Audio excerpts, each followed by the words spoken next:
Une chose est certaine, le futur est incertain. Alors, je vais commenter cet article-ci de Philippe Leblanc, de Code100. Je vais le commenter. C'est un article qui a été écrit en 2011, d'accord? En 2020.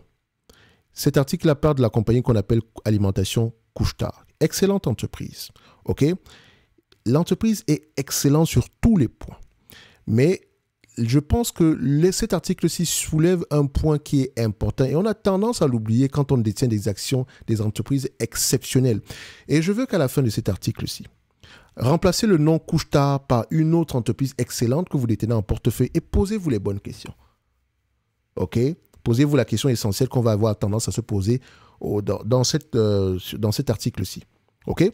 Donc, il est impossible d'être certain à 100% qu'un titre boursier sera un succès dans le futur. Si vous croyez en cette possibilité, je vous suggère de retourner à votre planche de travail. Si jamais quelqu'un vous présentait un tel investissement, soyez très sceptique. Le monde est incertain et il est impossible de prévoir le futur avec précision. Je vous donne un exemple parmi d'autres. Le titre Couche-Tard, dont nous sommes actionnaires depuis 2001, donc il parle ici de Code100, j'estime que le titre a pratiquement tout pour plaire aux investisseurs. Une feuille de route exceptionnelle, tant du point de vue de la croissance des bénéfices que de l'appréciation du titre depuis de nombreuses années, un bilan solide, un marché attrayant qui offre des possibilités de croissance attrayantes et enfin une évaluation raisonnable. Selon nos données internes, les bénéfices par action de la société sont passés de 0,03 $ en 2001 au mois d'avril, quand il en faisait l'acquisition, à 1,98 $ à son dernier exercice. Donc, on va juste vérifier ici, Couche-Tard est à combien en date d'aujourd'hui? ATD, on a combien en date d'aujourd'hui? L'article a été écrit en 2020. Aujourd'hui, on se retrouve à peu près 1,93 $ à cette période-là. Ça, c'était ce qui était attendu. Et là, on a une entreprise ici. Attention. C'est le dilute qu'on va prendre ici parce que ça c'est déjà ajusté. Donc, on a eu des bénéfices bien plus élevés que ça. Ah, c'est en dollars américains, excusez-moi. Couche-Tard, alimentation Couche-Tard, attention. On va le mettre ici. Très important de toujours vérifier la monnaie.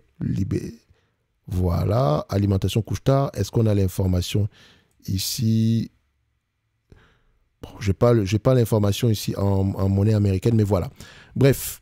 Si on prend ici en dollars américains, on aura quelque chose qui sensiblement se rapproche à ceci. Donc, en date de jour, on a des bénéfices nets par action bien plus élevés que ça. Donc, quand on écrivait cet article-là, entre-temps, des bénéfices ont continué à croître. Et ça continue. Et l'entreprise reste sous-évaluée au prix actuel. Je dis ça, je dis rien.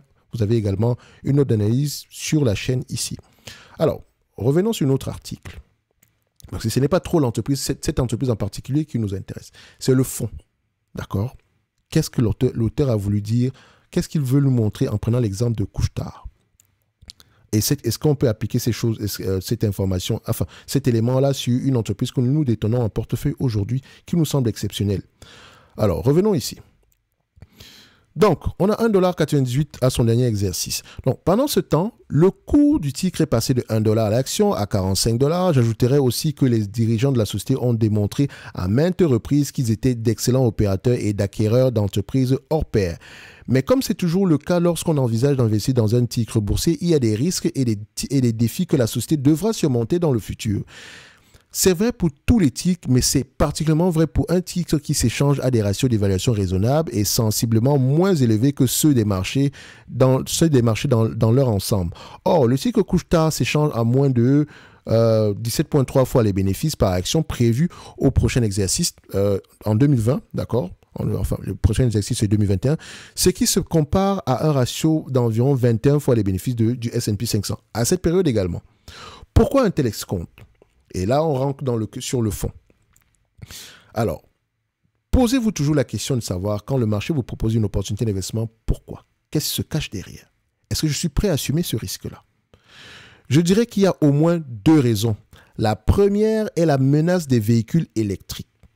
Le propriétaire d'un véhicule électrique aura, dépendamment du business model de l'entreprise, je vous encourage à aller voir ce qu'elle fait ici. Le propriétaire d'un véhicule électrique aura vraisemblablement moins de raisons de se rendre dans des dépanneurs de Couche-Tard, donc les convenience stores de Couche-Tard. En fait, Couche-Tard, c'est simple. Le business model ici, généralement, c'est une entreprise ici qui vend, c'est du commerce au détail, mais généralement localisé à côté d'une station-service. Donc, pendant que vous prenez vos croissants, vous pouvez rentrer dans le magasin, prendre un café, un hot dog ou je ne sais pas quoi. C'est ça le business. Donc, L'essence ici, la pompe à essence permet d'attirer les clients. C'est tout. Donc, ce n'est pas trop l'essence qui nous rapporte de l'argent, mais ça ramène le client à l'intérieur du magasin. OK? Alors, revenons ici. On les appelle les dépanneurs. Ici, ce sont des magasins de quartier, d'accord? De proximité, on va le dire comme ça. Donc, on les appelle dépanneurs. Donc, les dépanneurs de Couche-Tard, donc 46% des bénéfices bruts sont provenus de la vente d'essence au cours du dernier exercice. Donc, je ne sais pas si ça se dit. Ou bien proviennent de la vente d'essence ici au cours du dernier exercice. Donc, encore une fois, à la période où l'article a été écrit en 2020. Québec vient d'annoncer Québec, on parle ici de la province du Québec, Québec vient d'annoncer qu'aucune voiture neuve à essence ne pourra être vendue aux consommateurs de la province à compter de 2035. D'accord? Nous sommes en 2024 aujourd'hui, donc il reste à peu près 11 ans. Je ne sais pas si c'est toujours d'actualité. L'État de la Californie, un marché bien plus pesant, bien plus important que le Québec, a fait la même annonce en septembre dernier. En Norvège, près de 10% du parc automobile du pays était constitué de voitures électriques en octobre 2018. En 2019, 55,9% des autos vendues dans ce pays étaient des électriques. Donc, si Couche-Tard opère au Québec, en Californie et en Norvège, on va se poser la question de savoir si nous utilisons des voitures électriques, pourquoi est-ce qu'on va s'arrêter dans les magasins de Couche-Tard? Qu'est-ce que Couche-Tard propose en date d'aujourd'hui pour se protéger de ce changement-là? La deuxième raison a récemment été évoquée dans un excellent article d'Olivier Schmucker intitulé « L'intelligence artificielle, une terrible menace pour Couche-Tard ». Un article qui serait intéressant à les lire, hein, et l'auteur également écrit souvent de très bonnes choses. En effet, le développement et l'avènement éventuel de voitures autonomes pourraient changer sensiblement les habitudes des consommateurs. Par exemple, une auto autonome pourrait très bien faire le plein d'essence par elle-même sans la participation de son propriétaire, ce qui réduirait certainement la demande pour les marchandises offertes en magasin. Ce n'est pas encore d'actualité ce type de voiture-là, mais on commence déjà à anticiper. Ce qui veut dire que en voyant avec ces informations-là, l'auteur ne va peut-être pas payer des multiples élevés sur des actions de Couche-Tard. Et donc, la sous-évaluation de Couche-Tard ici pourrait être justifiée. Donc, moi qui attends un prix à 20 fois les bénéfices, peut-être que je devrais ajuster mon raisonnement ici à la conjoncture, enfin, par rapport aux informations, aux changements à venir. Et donc, où je voyais du 20 fois les bénéfices sur Couche-Tard, je vais peut-être me dire, ah non, je ne l'achète pas plus de 15 fois les bénéfices attendus. Auquel cas, on serait correctement évalué en date d'aujourd'hui.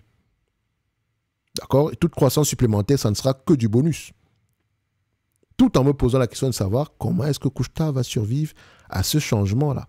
Mais Couche-Tard également, il me semble qu'ils sont investis en Norvège et c'est pas comme si ça allait plutôt mal de ce côté-là. OK? Donc, on continue notre article ici. Alors, voilà. Deuxièmement, ici, donc, en effet, le développement de l'avènement éventuel de voitures autonomes pourrait changer sensiblement les habitudes des consommateurs. Par exemple, une auto autonome, une voiture autonome, voilà, c'est en langage québécois, on va le dire comme ça, pourrait très bien faire le plein d'essence par elle-même, sans la participation ici de son propriétaire, ce qui réduirait certainement la demande pour les marchandises offertes en magasin. Je pourrais ajouter d'autres considérations telles que la taille de l'entreprise, dont les revenus se chiffrent à 50 milliards de dollars à l'heure quand il écrivait l'article, avec une capitalisation boursière à 38 milliards quand il écrivait également l'article, qui pourrait freiner le rythme de sa croissance future ou la concurrence grandissante pour des acquisitions de taille significative. Donc, Couche-Tard a eu tendance ici à croître par acquisition.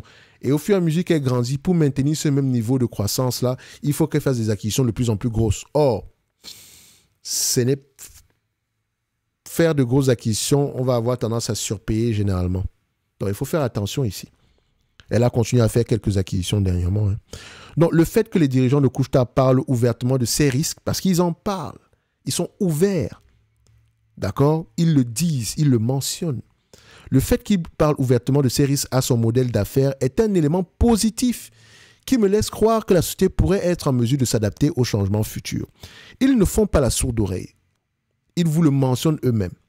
Mon point est qu'il n'existe pas de situations évidentes sans risque connu pour le modèle d'affaires d'une entreprise. Donc même quand vous voyez du LVMH, ça ne veut pas forcément dire que LVMH ne va pas rencontrer des difficultés ou bien n'en rencontre pas du tout. Essayez d'anticiper les choses. Par exemple, on va se dire, oh, trop investi en Chine. Actuellement, il y a un peu de difficultés en Chine. Est-ce qu'ils vont pouvoir s'en sortir? À court terme, ça pourra entraîner ici une volatilité assez élevée. Peut-être, au lieu de payer 25 fois les bénéfices, moi, je vais attendre 15 fois les bénéfices. Je ne paierai pas plus que 15 fois les bénéfices. En prenant en considération ce risque-là. Donc, la certitude n'existe pas. Une entreprise extraordinaire aujourd'hui peut être un mauvais investissement demain. Donc, faites très attention. Donc, par exemple, quand on va se dire, oh, mais Air Liquide, regarde la croissance depuis plusieurs années, ça ne va jamais baisser, etc. J'achète all-in tout le temps. Non, on ne réfléchit pas comme ça. Nous ne sommes pas dans un jeu vidéo. Oui, Air Liquide, correct, c'est une belle entreprise, belle entité, qui a certainement de bonnes perspectives d'avenir ici, mais il faut déjà anticiper les risques et se poser la question de savoir, est-ce qu'il est judicieux pour moi de payer ce multiple d'évaluation-là par rapport aux risques que moi je connais en date d'aujourd'hui? La probabilité que ces risques-là surviennent également est à prendre en considération. Par exemple, quand on voit sur Téléperformance aujourd'hui, on se dit, oh, l'intelligence artificielle va buter cette compagnie-là. Je sors de là. Non seulement, Téléperformance était une compagnie en pleine croissance, parce qu'elle faisait des acquisitions. La croissance se ralentit, elle devient de plus en plus grosse, il faut faire de plus en plus de grosses acquisitions, les taux d'intérêt augmentent, la croissance se ralentit, l'intelligence artificielle arrive. On a une revalorisation des multiples, parce qu'il y a plusieurs éléments autres que l'intelligence artificielle qu'il faut prendre en considération. OK? Donc on a une revalorisation des multiples, là où les gens payaient à peu près 25 fois les bénéfices pour du téléperformance. Aujourd'hui, on va avoir tendance à payer des multiples bien moins élevés que ça. OK? Donc, il faut faire attention aux multiples de valorisation que vous allez avoir tendance à payer 41 fois les bénéfices ici. Admettons que moi, j'avais une règle générale de ne pas acheter une entreprise à plus de 15 fois les bénéfices, même en prenant en considération la croissance. Pour moi, Couche-Tard ne m'aurait pas intéressé avant les 273 $. Encore que, ici, ce sont les attentes par rapport aux informations qu'on a aujourd'hui. Il y a 6 mois, ces attentes étaient peut-être bien plus élevées que ça. Peut-être qu'on s'attendait ici à du 25 $ à l'action. Je n'en sais rien. OK? Mais vous voyez que le multiple de valorisation nous montre ici, on paie aujourd'hui 7 fois les bénéfices. C'est un business qui semble être prévisible. Et quand vous lisez les rapports financiers, quand vous écoutez les conférences calls, vous vous rendez compte que les craintes actuelles ne sont peut-être pas très justifiées. Et je sais toujours que certains vont me dire, ah ouais, mais l'intelligence artificielle, posez les bonnes questions, vous aurez les bonnes réponses. Et je ne pense pas que pour moi, je ne pense pas que les gens posent les bonnes questions sur du téléperformance. Ils prennent généralement des raccourcis. Sans toutefois, est-ce que vous faites affaire avec Téléperformance? Dernièrement, on mentionnait ici qu'il y a une entité ici qui a coupé sa force, qui a coupé ici l'expérience client ici, qui a plutôt recours ici à l'intelligence artificielle pour gérer ici son expérience client.